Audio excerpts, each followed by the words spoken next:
ஒவ்வொரு நாளும் வாசிகை அம்மையார் உணவு படைக்கும் போது இலைய போட்ட உடனே திருவள்ளுவர் என்ன பண்ணுவாரு, ஒரு கொட்டாங்குச்சியில தண்ணியையும் ஒரு ஊசியும் வச்சுட்டு உட்காருவார். இதை எதுக்குன்னு வாசிகை கேட்டதே இல்லை 50 வருடங்களாக. வாசிகை மரணப்படுக்கையில இருக்கும் போது திருவள்ளுவர் கேட்கிறார், உனக்கு ஏதாவது நிறைவேறாத ஆசை இருந்தா என்னிட்ட சொல்லுமா, இவ்வளவு ஒரு நல்ல மனைவியா இருந்திருக்கிறியே. மனைவி இறக்க போறாங்கிறது திருவள்ளுவருக்கு தெரியுது. நெருநல் உளனொருவன் இன்றில்லை என்னும் பெருமையுடைத்தி உலகம்னு சொன்னவன் திருவள்ளுவன். நேற்று இருப்பவர் இன்று இல்லை என்பதுதான் இந்த உலகத்தினுடைய பெருமை என்று மரணத்தை பற்றி குறிப்பிட்டவன். ஆனால் தன்னுடைய மனைவி மரணிக்கப் போகின்றாள் என்றவுடன் அவனால் தாங்க முடியாமல் கதறுகின்றான். அப்போது அந்த அம்மா சொல்றாங்க, எனக்கு ஒரே ஒரு சந்தேகம் தான் உங்கள்கிட்ட வாழ்க்கையில, நான் சாப்பாடு போடும்போதெல்லாம் கொட்டாங்குச்சியில தண்ணியையும் ஊசியையும் ஏன் வச்சுக்கிட்டீங்கன்னு கேட்கிறேன். அதை கூட கேட்காத அமைதியான மனைவி. வாழ்க்கை பூரா சாப்பாடு பரிமாறும் போது ஒரு பருக்க கீழே விழுந்தா கூட ஊசியால குத்தி அந்த கொட்டாங்குச்சி தண்ணியில கழுவிட்டு நான் சாப்பிடணும், அது வீணாக கூடாதுங்கிறதுக்காக வச்சேன். 50 வருடமா எனக்கு உணவு பரிமாறும் போது ஒரு பருக்கை கூட சிந்தியதில்லை, அதனால் அதனுடைய பயன்பாடு கூட உனக்கு தெரியல, அவ்வளவு நல்ல மனைவியா நீ இருந்துட்ட அப்படின்னு சொல்ற. கேட்டவுடன் அந்த மனைவி இறந்து போகின்றாள். கதறுகின்றான், பதறுகின்றான் வள்ளுவன். எழுதுறான், உடம்போடு உயிரிடை என்ன மற்றென்ன மடந்தையோடு எம்மிடை நட்புனா. உடம்புக்கும் உயிருக்கும் இருக்கிற நட்பு என்னவோ அதுதான்டா கணவன் மனைவிக்குள்ள இருக்கிற நட்பு. ஒருத்தர் இல்லைன்னா ஒருத்தர் இல்லைன்ட்டான். எல்லோருக்கும் 2 அடியிலே உலகத்திற்கே உலக பொதுமுறையை வகுத்து கொடுத்த வள்ளுவன்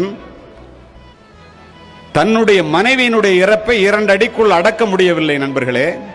4 அடி எழுதுறான் அதுக்கு மட்டும். மனைவியினுடைய பெருமை அத்தகையது. என்ன எழுதுனா தெரியுமா, அடிசிற்கினியாளே அன்புடையாளே பதிசொல் தவறாத பாவாய் அடி வருடி பின் தூங்கி முன்னெழும்பும் பேதாய் இனிதாய் என் உறங்கும் என் கண் இரானா. என்ன அர்த்தம் தெரியுமா, வாழ்க்கை பூரா அருமையான உணவை சமைச்சு கொடுத்து என்ன பசி இல்லாம பார்த்துக்கிட்ட என்னுடைய தேவதையே, கணவன் சொல்றத கடைசி வரைக்கும் மீறாம வாழ்ந்த ஒரு பெண்ணே, என்னுடைய கால்களை வருடி என்னை தூங்க வைத்து எனக்கு பின்னால் தூங்கி எனக்கு முன்னால் எழுந்த பேதை பெண்ணே, இறந்துட்டே நான் என்னமா எப்படி உயிரோடு இருப்பேன், நான் எப்படி நல்லா தூங்குவேன், நான் ஏன் வாழணும் அப்படின்னு அழுகுறோம். இதைதான் கண்ணதாசன் அழகா சொல்லுவான் புரியுற மாதிரி. உண்ணும் அழகை பார்த்திருப்பாயே, உறங்க வைத்தே விழித்திருப்பாயே, கண்ணை இமை போல் காத்திருப்பாயே, காதல் கொடியே கண்மலர் வாயோம்பா. ஈன்ற தாயை நான் கண்டதில்லை, எனது தெய்வம் வேறொன்றும் இல்லை, உயிரை கொடுத்தும் உன்னை நான் காப்பேன், உதய நிலவே கண்மலர் வாயோம்பா. ஒரு கணவன் உயிரை கொடுத்தாவது மனைவியை காக்கணும். அத்தனை பேரும் ஒன்றாக இருக்கின்ற இந்த இடம் என்பதனால் இதனையெல்லாம் நான் பதிவு செய்கின்றேன். தலைவன் தலைவி காலத்திலிருந்து இன்றைய வரைக்கும் கணவன் மனைவி உறவு அப்படிங்கிறத அருமையா ஒரு பாட்டு உண்டு குறுந்தொகையிலே.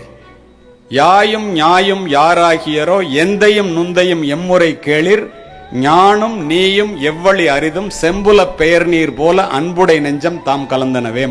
1000 வருஷத்துக்கு முன்னாடி சொல்லியிருக்கான். உங்க அம்மாவும் எங்க அம்மாவும் சொந்தக்காரங்க இல்ல, உங்க அப்பாவையும் எங்க அப்பாவைக்கும் சில குடும்பத்தில் கல்யாணம் ஆகிறதுக்கு முன்னாடி தெரியவே தெரியாது, நீனும் நானும் ஏற்கனவே பார்த்துக்கிட்டவங்க இல்ல, ஒரே ராத்திரியில ஒரே நேரத்தில் உன்னை கொண்டு வந்து என்னிட்ட மனைவியாவும் என்னை கொண்டு வந்து உன்ட்ட கணவனாவும் ஒப்படைச்சிட்டாங்க.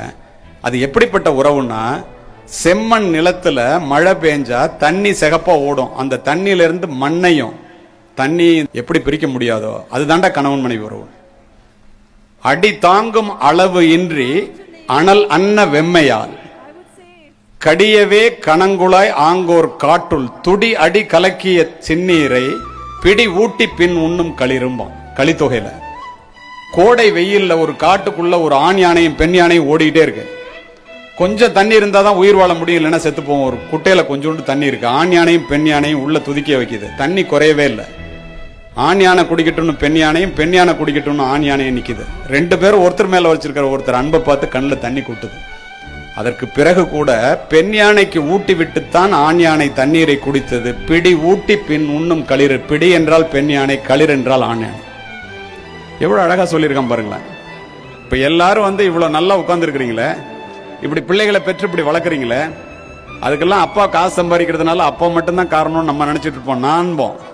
நான் இல்லைன்னா அந்த குடும்பம் என்ன ஆகும்னு நினைப்போம். தவறு. பக்கத்தில் உட்கார்ந்து இருக்கிறவங்க இல்லைன்னா தான் அந்த குடும்பம் என்ன ஆகும்னு நீங்க நினைக்கணும்.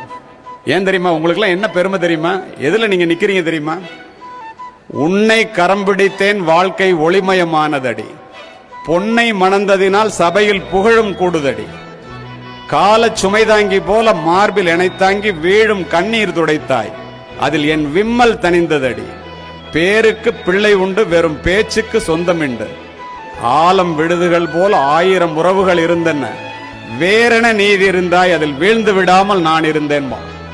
இந்த மனைவி எல்லாம் வேற இருக்கிறதுனாலதான் கணவன் எல்லாம் கீழே விழுந்துடாம இருக்கிறீங்கிறத இந்த சபையிலே மனதிலே பதிய வைத்துக் கொள்ளுங்க. இது யாராவது மறுக்க முடியுமா? கண்ணதாசன் போய் கேட்டான், கணவன் மனைவி உறவு என்னடான்னு. மனைவியை பத்தி சொல்றாங்க, எத்தனை பெண்களின் மண்ணில் பிறந்தன சத்தியம் சம்சாரம், அவளே சாமி அவதாரம், அந்த பத்தினி கைகளில் பள்ளி கொண்டால் அதுவே பக்தி பிறவாகும், இறைவனின் சக்தி உறவாகும். ஏன் சொன்னான் தெரியுமா? இன்று தேடி வரும் நாளை ஓடிவிடும் செல்வம் சிரித்தபடி அமுதிடுமா, எந்த செல்வமும் மனைவியின் சுகம் தருமான். அப்ப மனைவியினுடைய அருமை என்னங்கிறத கணவன்லாம் முழுசா தெரிஞ்சிருக்கணுமா இல்லையா? நீதி நெறி வெண்பால 1000 வருஷத்துக்கு முன்னாடி மனைவியினுடைய அருமை என்னன்னு சொல்றான். மாதா மரிக்கின் மகள் நாவின் நற்சுவை போம், தாதா எனில் கல்வி தானகலும், ஓதி உடன் வந்தோர் இறப்பின் வாகு வலி போம், மனையாளந்தோ இவை யாவும் போம். என்ன அர்த்தம்? அம்மா இறந்து போனா பிள்ளைக்கு நல்ல சோறு கிடைக்காதான், வாய்க்கு ருசியா. அப்பா இறந்து போனா படிக்கிறீங்களா இந்த பள்ளிக்கூடத்தில், இந்த கல்வியை தொடர முடியாதான். கூட வந்தவன் பிறந்தவன் இறந்து போனாக்க தோல் வலிமை போயிடுமா. ஆனா மனைவி இறந்து போனா இது எல்லாமே போயிருண்டாங்க. நீரின் அருமை பயிரில் தெரியும், நிலத்தின் அருமை விளைச்சலில் தெரியும், படிப்பின் அருமை பதவியில் தெரியும், பணத்தின் அருமை வறுமையில் தெரியும், தாயின் அருமை அன்பில் தெரியும், தந்தையின் அருமை அறிவில் தெரியும், மகனின் அருமை நேசத்தில் தெரியும், மகளின் அருமை பாசத்தில் புரியும், மனைவியின் அருமை இவை அனைத்திலும் தெரியும். ஆனால் அது அவள் இறப்பிற்கு பின்னே பலருக்கு புரியும்.